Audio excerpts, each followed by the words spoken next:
kisah tabi'in, dan saya angkat satu saja di sini, kisah Fudail bin Iyad. Fudail bin Iyad ini teman-teman sekalian dulunya perampok. Fudail ini saking kuatnya secara fisik, ya, dia bisa merampok sendirian teman-teman, sendirian. Orang-orang Arab, kafilah Arab kalau lewat di tempatnya Fudail ini di daerah Irak ya, kalau lewat mereka bilang jangan lewat malam hari. Di sini ada Fudail. Fudail ini gini, ciri khasnya teman-teman. Kalau ada kafilah lewat, dibunuh dulu, baru ampas. Jadi biar antum kasih, ini ya harta saya Fudail, jangan bunuh saya, nggak bisa, tebas dulu. Nggak ada ceritanya, bunuh dulu baru ambil harta. Jadi Fudail selalu membunuh ini. Teman-teman kalau belum tahu tentang kedudukan Fudail teman-teman, sekarang kalau antum baca buku apa saja dalam tazkiyatun nafs, pensucian jiwa, masalah keimanan, masalah taubat, pasti ada namanya Fudail ibn Iyad berkata rahimahullah. Fudail ibn Iyad ini ulama besar sekarang, dikenal. Ini dulu dia awalnya perampok, penjahat besar, bunuh orang, setiap orang lewat dibunuh sama dia. Satu waktu teman-teman sekalian, dia mau masuk ke dalam, dia masuk dalam satu kota, di salah satu kota dekat tempat dia mencuri, dia mau merampok nih, naik tembok rumah, dia temukan di dalam rumah itu tuan rumahnya lagi sholat malam dan membaca firman Allah dalam sholatnya itu surah Al-Hadid, surah nomor 57 ayat 16, bunyinya begini. A'udzubillahi minasyaitonirrajim.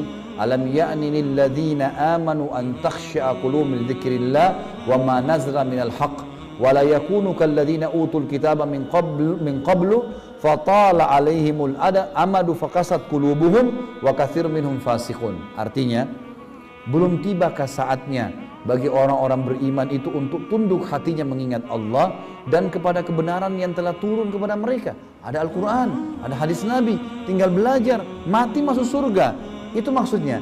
Lalu janganlah mereka mengira, jangan mereka menjadikan diri mereka seperti orang-orang yang diturunkan Alkitab sebelum mereka dari Yahudi dan Nasrani. Kemudian mereka berlalu dengan masa yang panjang, tapi mereka tidak mau mengikuti kebenaran. Akhirnya hati mereka menjadi keras dan kebanyakan mereka adalah orang-orang fasik. Yang terjadi teman-teman waktu mendengar ayat ini, rupanya Fudail bin Iyad tersentuh. Belumkah tiba saatnya orang beriman untuk tunduk, untuk kembali ke jalan Allah? Dia tersentuh. Entah kenapa, dia bilang saya menangis. Fudail bin Iyad menangis.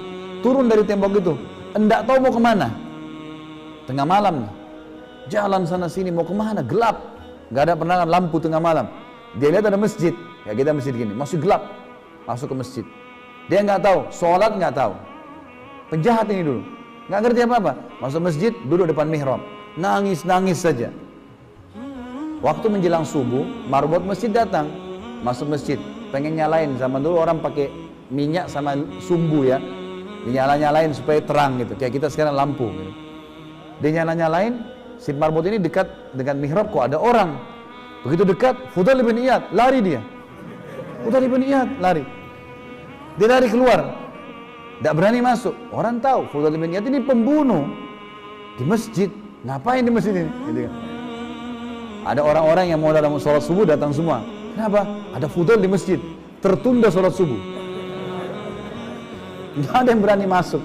Tertunda. Dalam kisah dikatakan tertunda sholat subuh. Orang mau masuk. Fudail di dalam 10 orang, 20 orang pun bisa dilawan sama dia. Orangnya kuat. Mahir membunuh orang gitu kan. Akhirnya sampai mereka diskusi-diskusi ini gimana jalan keluar. Gak mungkin gak sholat subuh nih. Ini sudah lewat waktunya. Maka mereka bermusyawarah. Satu orang bilang, saya coba masuk, lihat deh.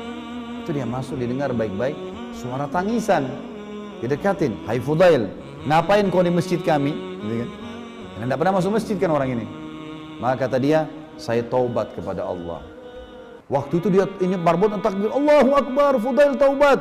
Orang-orang pada masuk semua. Salaman sama dia, pelukan, taubat nasuha. Waktu taubat teman-teman sekalian, mulai hari itu dia baca buku-buku, dia mulai hafal Quran. Umurnya kalau nggak salah waktu itu sudah sekitar hampir 40 tahun lebih. Baru taubat nih. Mulai hafal Quran, mulai baca buku, mulai sampai menjadi ulamanya muslimin.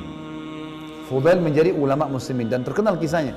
Kalau teman-teman ketik di Google kisah Fudail bin Iyad, keluar kisah-kisah ini. Tentu banyak versinya ya. Ini salah satu versi yang saya sampaikan. Kalau bagaimana setelah taubat dia menjadi ulama muslimin. Dan ini yang dibutuhkan teman-teman sekalian. Setelah kita berbuat salah dulu, taubat nasuha, menjadi orang baik, kemudian kita isi dengan amal-amal saleh, meninggal insya Allah kita akan masuk ke dalam surga. Allahu a'lam.